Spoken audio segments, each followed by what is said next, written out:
Olá pessoal, na aula de hoje vamos falar sobre potência elétrica e a combinação da sua fórmula com a primeira lei de Ohm. E também vamos falar sobre as leis de Joule. Vamos lá então?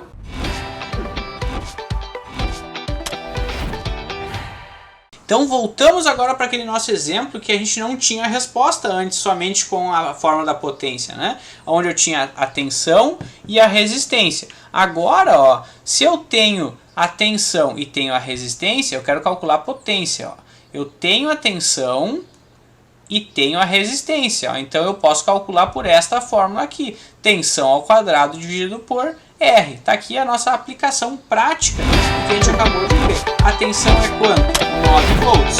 Então eu vou fazer 9 ao quadrado dividido pela resistência, que é 400. 9 ao quadrado, que é a mesma coisa que 9 vezes 9, dá 81. Dividido por 400, 0,2025 watts, porque eu estou calculando potência, né? Se eu transformar isso para um submúltiplo, quero transformar para miliwatts, eu vou dividir, né, esse meu valor jogando a vírgula 3 vezes para a direita. Então eu vou ter 202,5 miliwatts. Então aqui numa aplicação então de um submúltiplo, porque não vou falar, a potência deu 0,2025. Não, o modo correto técnico de falar é a potência desse circuito é de 202,5 miliwatts. Ok? Então essa é a aplicação direta, né, das fórmulas que a gente acabou de desenvolver. Em resumo, então, num circuito série e num circuito paralelo. Determinação da potência. Num circuito série, o que a gente viu? Que a potência, tá, de um equipamento, ela vai se somar, né? A potência total no circuito série, esta potência mais essa potência, vai ser igual à potência total. E no circuito paralelo, a mesma coisa. As potências sempre vão se somar, não importa quantas resistências vão ter, cada potência, cada resistor, né, vai ter uma potência e essas potências vão se somar. Num circuito série, então, resumindo o que a gente já viu nesta aula e em aulas passadas. No circuito série, o que é igual? A corrente, né? A corrente é igual em série. Então, a corrente que circula aqui é a mesma que circula aqui. E num circuito paralelo, o que é igual? A tensão, né? A tensão da fonte é igual à tensão nesta carga, que é igual nesta aqui. Num circuito série, a tensão é esta tensão, essa que vai dar neste resistor, mais essa tensão aqui, vai dar igual à tensão total da fonte. Já no circuito paralelo, é a corrente, né? A corrente que entra nesse nó aqui é igual ao somatório das correntes desse nó que sai. Então, o I1 mais o I2 tem que dar igual à corrente total deste aqui. A resistência num circuito série eu somo esta mais esta, e a resistência no circuito paralelo eu aplico a fórmula, né? Esse resistor vezes esse aqui, dividido por este aqui mais este aqui. E no conteúdo de hoje foi visto a potência. Então, tanto no circuito série quanto no circuito paralelo, as potências se somam. O outro assunto que a gente tem que tratar é as leis de Joule.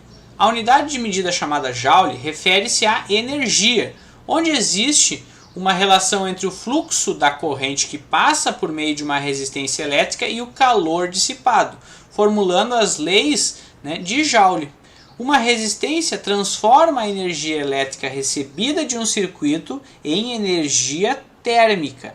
Isso quer dizer que essa resistência dissipa, no caso em forma de calor, a energia elétrica que recebe do circuito. Assim, a potência elétrica consumida por uma resistência é a energia dissipada por ela mesma. Isto é a lei de Joule. Então, toda vez que falamos em energia, estamos falando da potência em uma determinada variação de tempo. Isso se lê ΔT. Portanto, podemos dizer que a energia é igual a potência vezes o ΔT, a variação de tempo. Então, substituindo aqui o P na igualdade, o que a gente vai ter? O que a gente sabe? Que potência é igual a resistência vezes a corrente ao quadrado. Então, por esta fórmula, podemos dizer que a lei de Joule é energia é igual a R vezes I ao quadrado. Olha só, no lugar de potência eu botei o que é potência, RI ao quadrado, vezes o ΔT.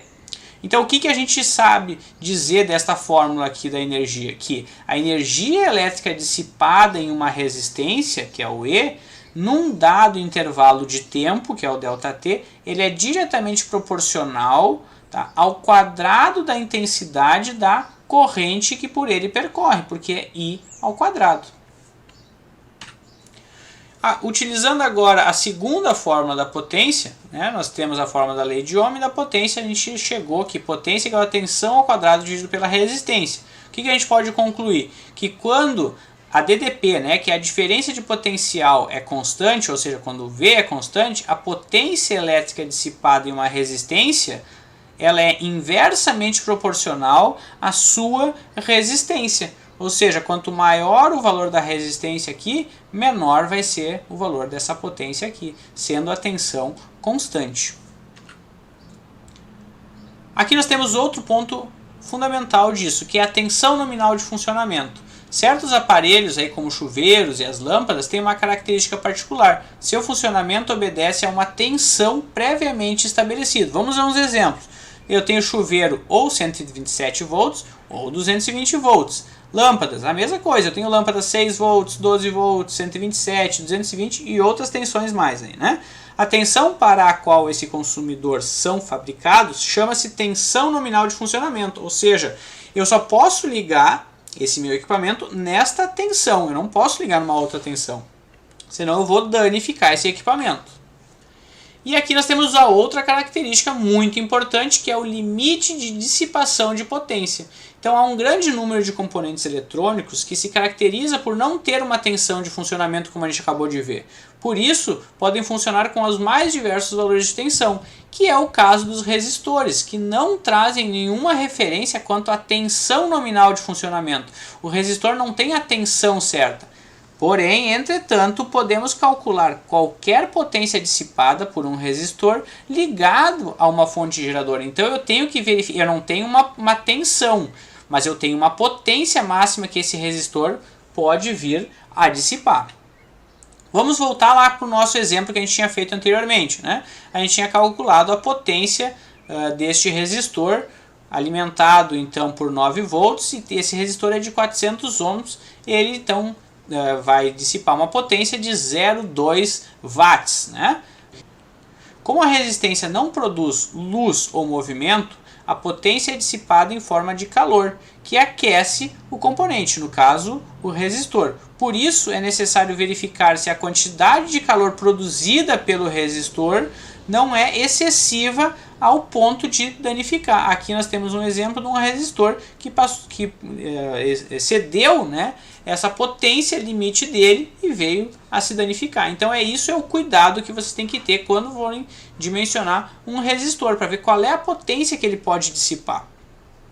Qual é a conclusão que a gente chega disso então? Quanto maior for a potência dissipada, maior será o aquecimento.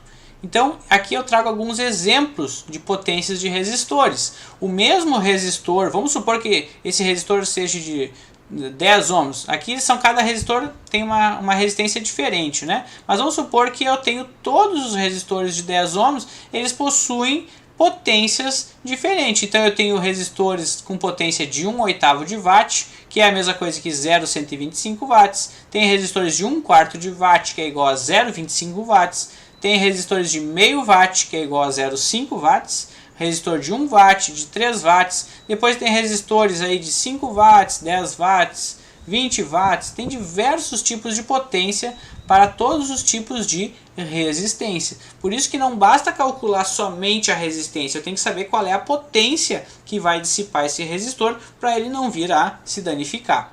Então, voltando lá para o nosso exemplo que a gente calculou anteriormente, onde a gente determinou a potência, agora, se eu for comprar esse resistor de 400 ohms, qual é a potência que eu vou pedir para este resistor de 400 ohms? Eu tenho esses aqui, né? Então, olha só, o de 1/8 de watt, ele é 1 dividido por 8 dá 0,125. Ou seja, essa potência aqui é de 0,2. Então, se eu botar um resistor de 400 ohms de 1/8 de watt, ele vai queimar. Vamos para o segundo, ó. 1/4 de watt é 0,25 watts. Olha só, esse aqui é maior do que o que dissipa o meu circuito, ó, o meu resistor. O meu resistor vai dissipar 0,2 watts. e o resistor de 1/4 pode dissipar até 0,25. Então eu posso comprar tranquilamente aqui um resistor de 400 ohms com uma potência de 1/4 de watt. Então é disso que vocês têm que compreender quando vocês forem calcular para escolher um resistor. Não basta só ver o valor da resistência dele, mas você tem que ver qual é a potência que ele vai dissipar para vocês não queimarem esse resistor.